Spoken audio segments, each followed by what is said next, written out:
Governor, thank you for your leadership, and without any question, I am happy to be a South Carolinian. I'd like to say to all of the South Carolinians out there, there was a tragic incident in Minnesota. Let us not allow that to metastasize into tragedies throughout this nation, and specifically here at home. As I watched the video from Minnesota, my heart broke. I felt anger. I felt fear as an African American who enjoys jogging and walking and doing things out in society. I wondered how things had changed. And then I reflected back on what has happened here in South Carolina, thinking about the Walter Scott specific murder just 5 years ago. And I thought to myself, what came out of that? And I remember going around the state, meeting with law enforcement officers and African American leaders with Congressman Trey Gowdy at the time. We had no cameras, just leaders and law enforcement leaders having civil conversations about how to bring our state together. And I will tell you that so much progress can be seen. It is visible today in our state.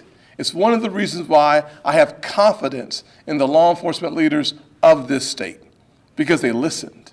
It's one of the reasons why I have confidence of the leaders in communities of color in this state, because they too listened to each other. If we are going to make significant progress in this state, and we are, it will happen because we all take a step back from how we feel, and we stop, and we listen. Here's what I'm asking you to listen to. First, if you are a protester, a nonviolent protester who is selflessly saying enough is enough, and they want our voices to be heard, we admire and respect your vigilance. It's what we need.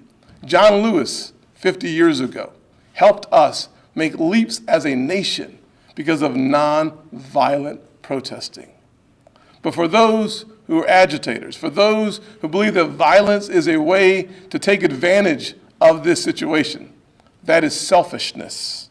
And we as a state cannot tolerate that. We as a people cannot tolerate that. It distracts from the very important issues of this day, from Minnesota to California, here in South Carolina. If we are in fact going to continue to make significant progress as a nation and as a state, we cannot have distractions, especially fueled by violence.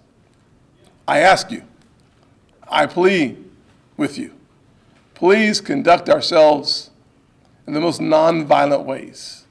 Protest, be heard, be seen, but be orderly. Because it's not just your life that you're risking. It's not simply the lives of the law enforcement officers you're risking. It's the lives of people that you've never met. Generations may not have even been born yet. How we conduct ourselves creates a pattern and a path to the future. Let's get there together, because we are South Carolina strong.